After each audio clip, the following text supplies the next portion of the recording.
My name is Wayne Ethan Pounds, and I'm the author of the new book, Number 23 and Me. Number 23, Number 23 and Me, the LeBron James prophecy. Okay?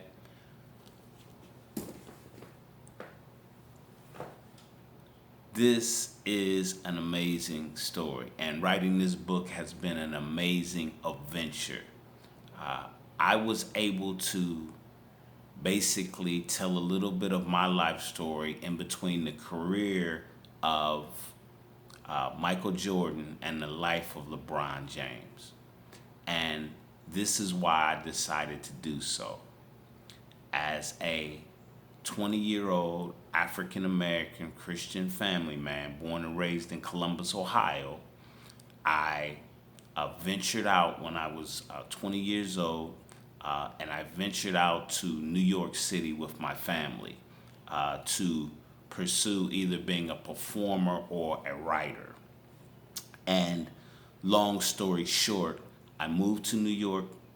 I'm watching Michael Jordan play. I was an athlete. I played uniball, which is basketball on unicycles. I wore number 23. I really wanted to be like Mike.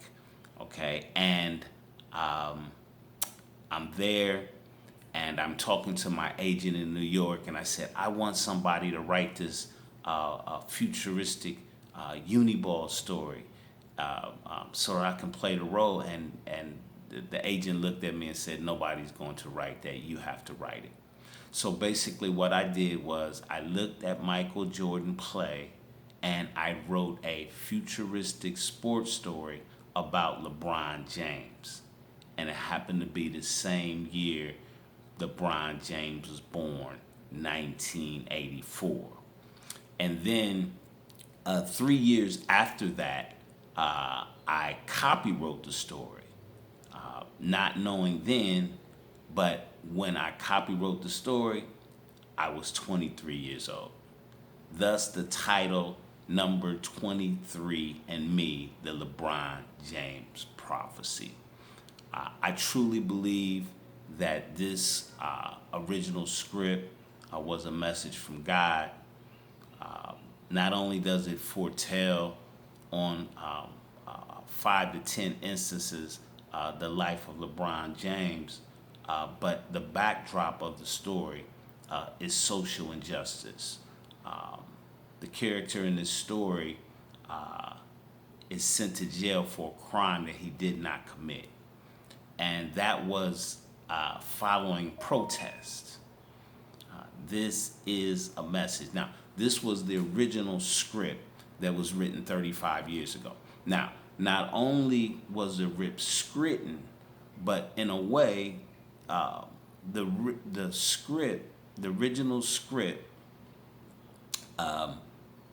I got direction on the original script to write it from none other than James Earl Jones. I'm talking about the legend James Earl Jones, the voice of Darth Vader, Star Wars, uh, Luke Skywalker, that, and then the Lion King, the voice of the Lion King, in the original and the recent remake, the legendary James Earl Jones. So here's what happened. I had written a script. This is about 1987. I had written a script, and I looked in the paper one day and I seen James Earl Jones was playing in Fences on Broadway. I go down to the box office. I buy tickets for about 3 different nights, and after the first night, James Earl Jones says, anybody wants an autograph, come to the side door. Now, this is when the tickets is low. This is like the middle of the week. And there's nobody there. There's only one young lady. She's there. She talks with him for a minute. She leaves. And then I step up and I reach out to shake his hand.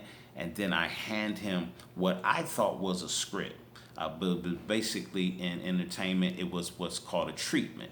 So I give him that story, and he talks with me for a moment, and his office writes me back with the big gold emblem up in the corner of the letterhead, uh, embossed, saying that this is a good treatment and that I should write the script. So not only is it a prophetic script that was written, but it was, lack of a better word, it was ordained. It was commissioned by the great James Earl Jones, who is still very much active today and may remember this.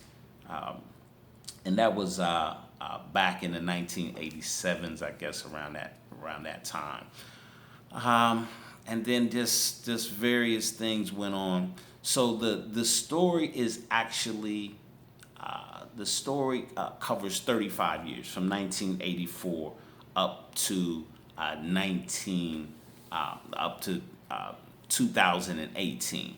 So it covers a 35-year period, and what it does, it timelines the life of LeBron James, the career of Michael Jordan, the actual script, where I'm at, where it's at, where it's in the closet, where we're living at, what my family is doing through that time, and pop culture and politics.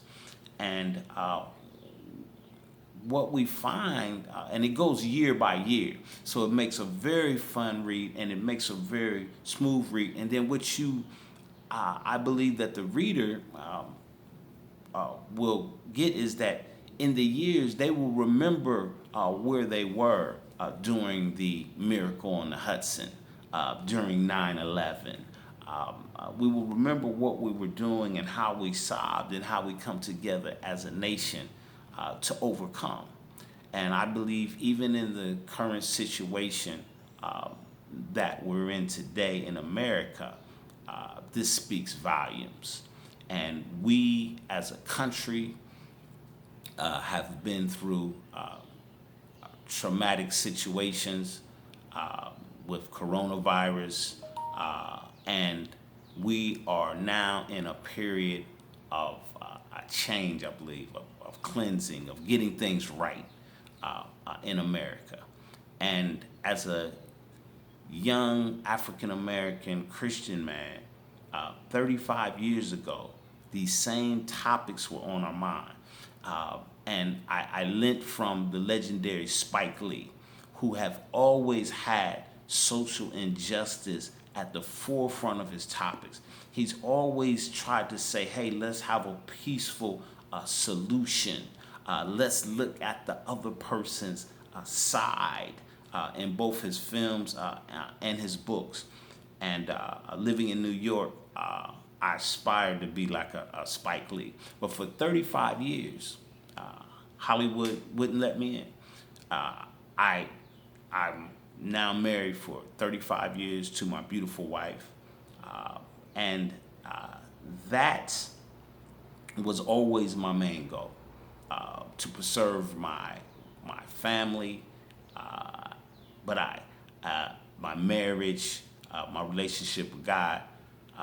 But I was a writer, but I was kind of scared to be involved with New York and Hollywood, and I did not build those relationships that you kind of have to do. And so this story sat in boxes over years. It was rewritten. But one thing has never changed in the original story, and that it was a futuristic sports story. And the main character in this story, right, is a star baller. He's from the streets. He cares deeply about his community. His last name is James, and he skips college and goes directly to the pros. The character even has an older blind man in his life, just like LeBron James. You see, I'm from Ohio, and I was a season ticket holder LeBron's first year. And when LeBron was drafted into the pros, the owner of the Cleveland Cavaliers was a blind man by the name of Mr. Gunn. Fine gentleman. Fine causes he has supported. And he never let that ailment hamper him. Cleveland went up ever since he came on board. But he was the one who that drafted LeBron. So the story has so many things that were common with the life of LeBron James. I had to spend a year and a half of my life writing this book. Number 23 and Me, the LeBron James prophecy. I truly believe that this story is a gift sent from God 35 years ago. It's copyrighted. The original script is copyrighted in the Library of Congress. And it's a prophetic message to our nation.